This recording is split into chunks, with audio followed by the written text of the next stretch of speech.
Olá a todos, estamos reunidos para refletir sobre o Evangelho do quinto domingo da Quaresma. A Páscoa se aproxima a passos largos. Somente recordar que os evangelhos da liturgia da Quaresma não seguem a ordem cronológica que costuma seguir a liturgia do tempo ordinário. Então, a liturgia pega o evangelho que seja mais propício para uma preparação, um caminho de preparação para a Páscoa. E neste domingo, nós vemos Jesus que se aproxima de Jerusalém. É a entrada triunfal de Jesus em Jerusalém, né?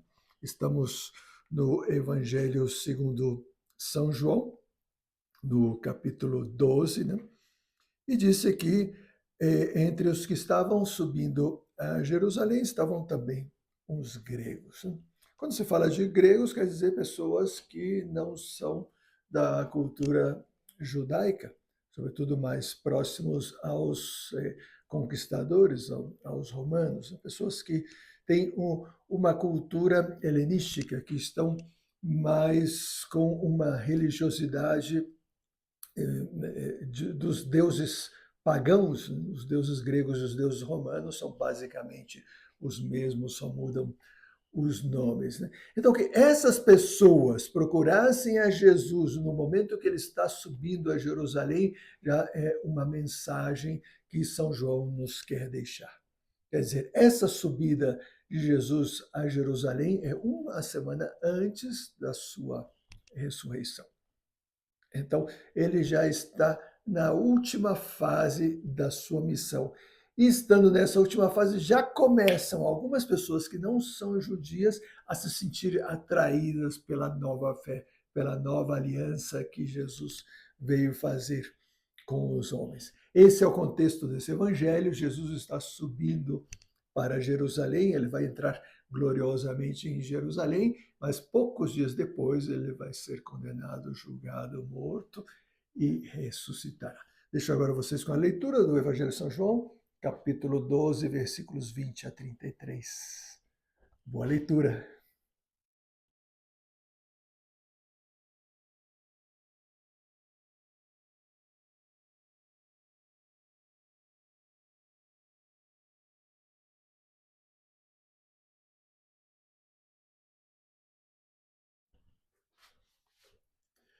É um evangelho maravilhoso, mas tem coisas demais. Vai ser impossível nós fazermos um comentário de todos os elementos que aí saem. Assim que eu escolhi alguns que eu coloquei nas perguntas que só foram propostas. E a primeira pergunta é: por que Jesus responde ao pedido dos gregos com a parábola do grão que cai por terra e morre? Não é interessante que parece que Jesus não responde ao que os gregos estão pedindo, né? Então, esses gregos, eles no meio da multidão, eles já tinham provavelmente ouvido falar de Jesus, não sei se eles já tinham visto algum milagre, mas eles queriam se aproximar de Jesus, estavam sumamente atraídos pela personalidade de Jesus. Então, eles chegaram com Felipe, que era de Betsaida, da Galileia, e disseram: Senhor, gostaríamos de ver Jesus. Olha essa frase: nós gostaríamos de ver Jesus. E disse que esses gregos eram os que tinham subido a Jerusalém para adorar durante a festa. Então, eles também estavam fazendo um caminho de fé. Provavelmente já tinham se aproximado da fé judaica ou, inclusive, se convertido ao judaísmo. E então, essa fé eles estavam tocando muito mais profundamente. Então, eles queriam ver Jesus.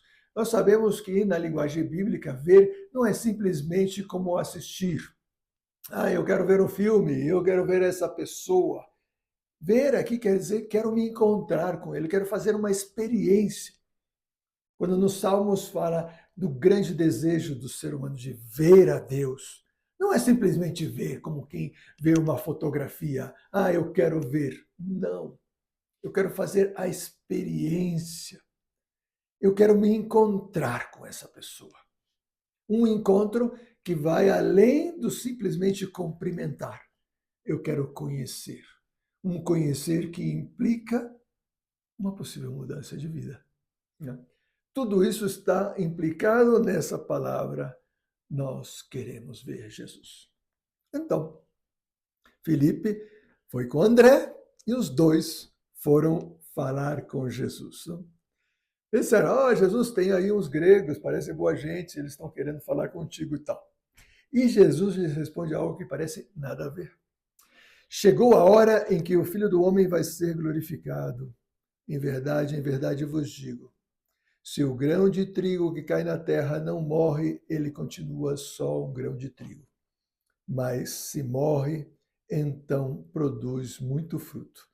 Quem se apega à sua vida, perde-a. Mas quem faz pouca conta da sua vida neste mundo, conserva-la para a vida eterna.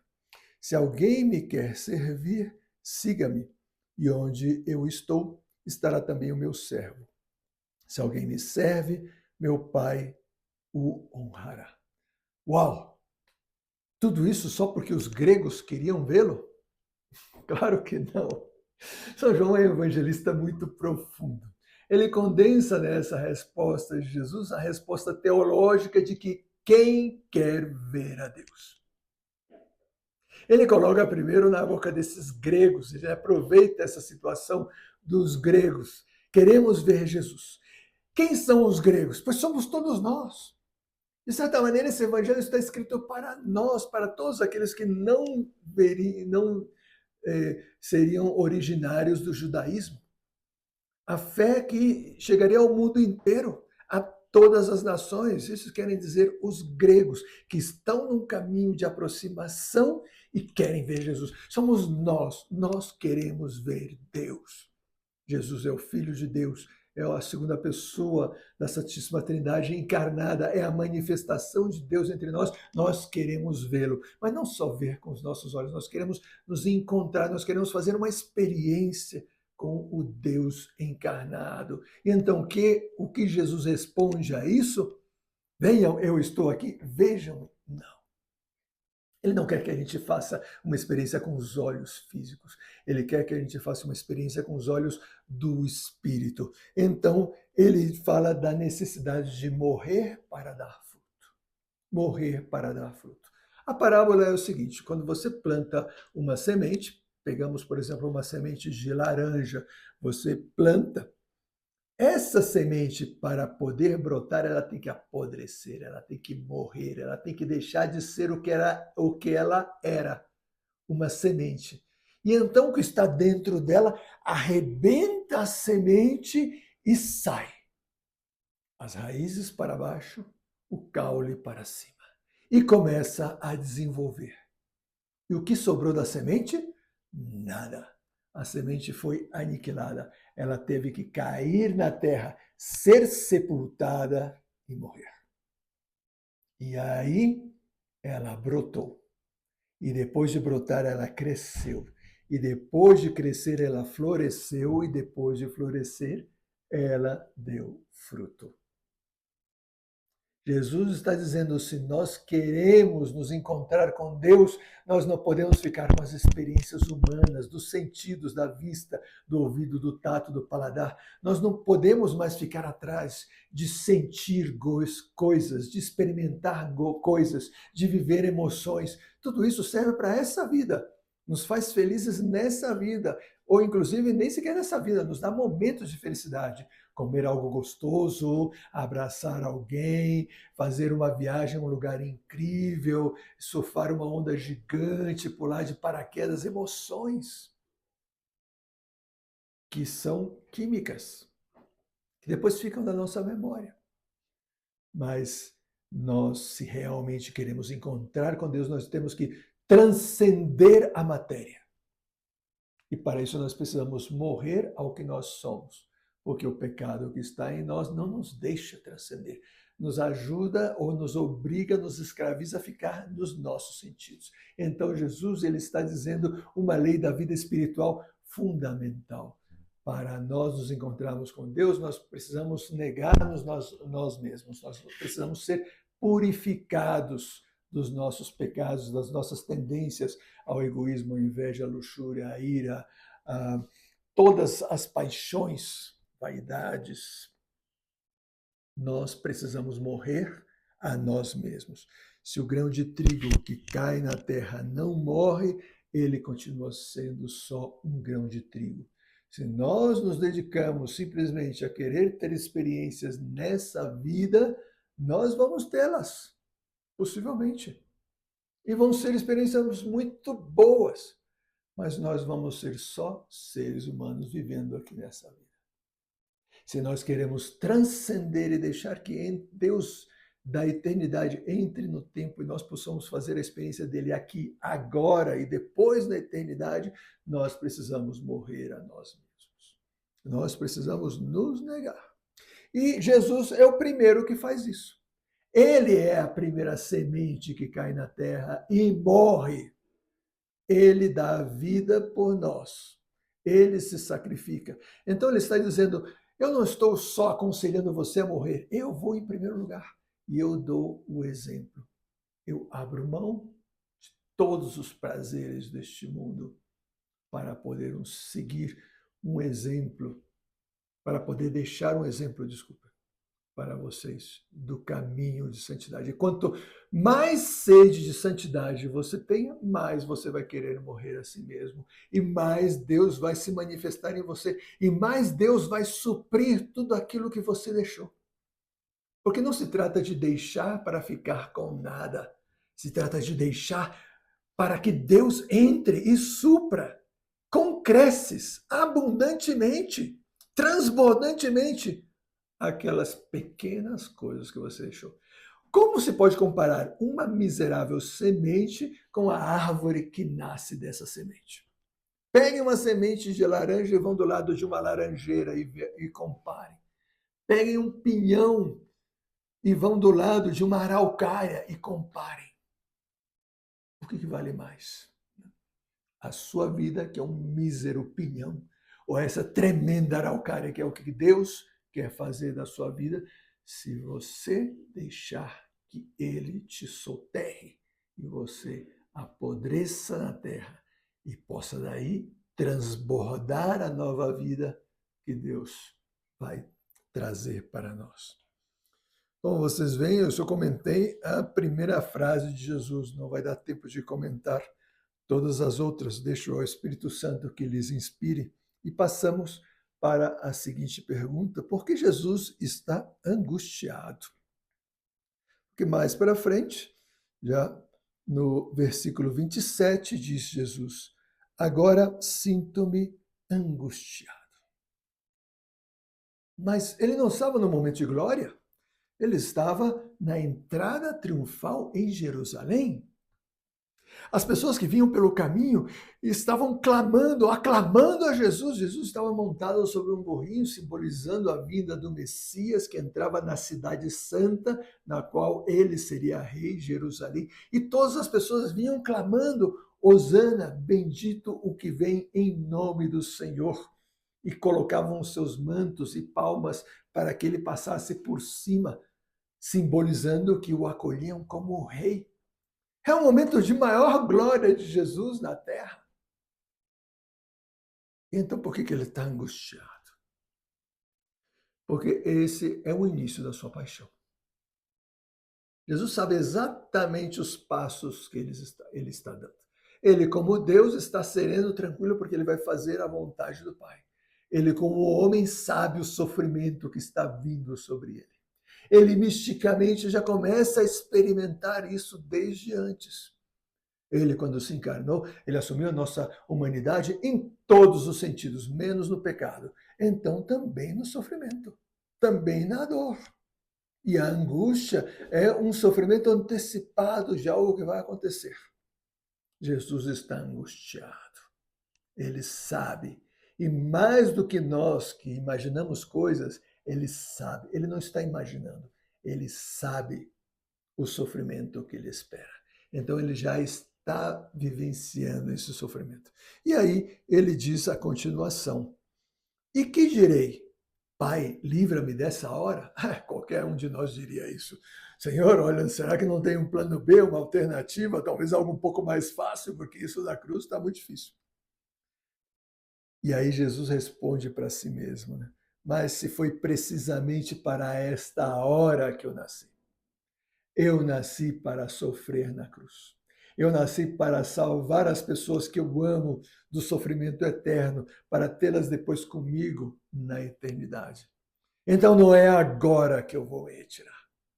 Não, eu quero esse sofrimento, porque esse sofrimento é redentor.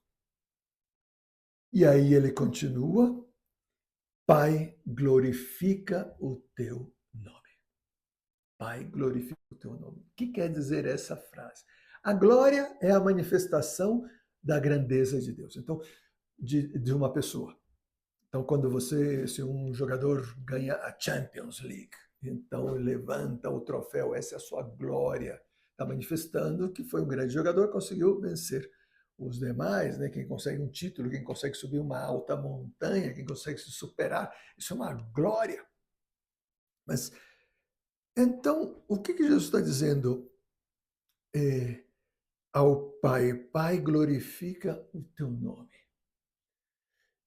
Jesus está dizendo, chegou a hora da manifestação gloriosa que ninguém está esperando. A crucifixão. Porque essa é a manifestação, a maior manifestação do amor de Deus aqui na Terra. Tanto amou Deus ao mundo que enviou o seu Filho único para que todo que nele creia não pereça, mas tenha vida eterna. E isso passa pela demonstração do amor de Deus. E a demonstração do amor de Deus é morrer na cruz por nós. É derramar todo o seu sangue por nós, porque ninguém tem mais amor do que aquele que dá a vida pela pessoa amada. E Jesus, então, está a ponto de fazer isso. E ao fazê-lo, ele está demonstrando a grandeza do amor de Deus. Então, ele está pedindo, Pai, eu quero a cruz. Eu quero a cruz. Quando ele diz isso, Pai, glorifica o teu nome, ele está dizendo, eu quero a cruz, me fortalece para que eu consiga cumprir o teu plano até o final, para que eu possa abraçar a cruz. E finalmente, na última pergunta, o que quer dizer a voz do Pai vindo do céu, né? Porque quando Jesus falou isso, Pai, glorifica o teu nome, no versículo 28, então veio uma voz do céu que disse, eu o glorifiquei e o glorificarei de novo. Então, com essa frase, o Pai está confirmando que Jesus é o seu filho. Porque disse, eu já o glorifiquei. Porque ele está junto de mim. Então, a minha glória é a sua glória. Não existe diferença entre a glória do Pai e a glória do Filho. Porque ambos são da Santíssima Trindade, um só Deus. Mas isso os seres humanos não fizeram experiência. Então, o Pai confirma, eu o glorificarei ainda.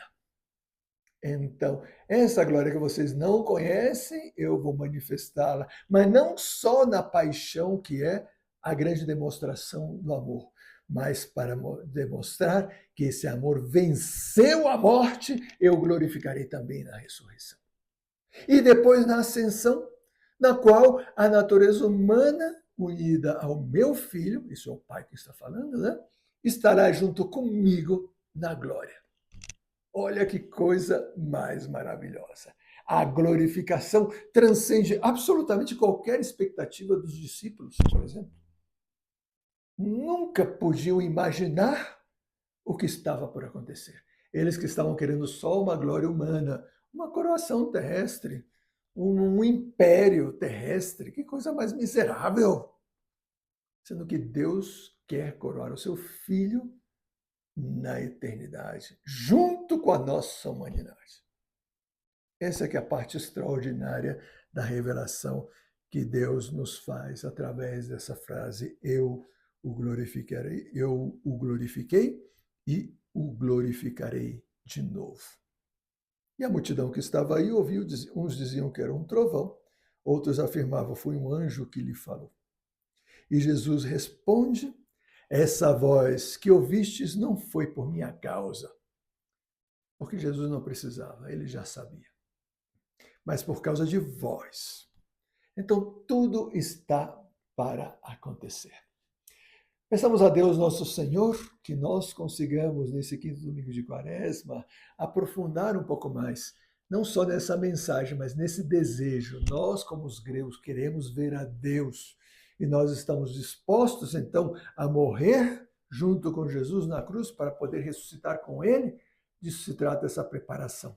Que Deus nos ajude a estar preparados e bem dispostos para que, quando chegar o nosso momento, nós nos entreguemos completamente para que Ele possa arrancar de nós essa nossa natureza podrida e transformá-la, pela graça de Deus, na nova natureza que depois culminará com o nosso corpo ressuscitado na eternidade. O Senhor esteja convosco. Ele está no meio de nós. Abençoe-vos o Deus Todo-Poderoso, Pai, Filho e Espírito Santo. Amém. Fenomenal!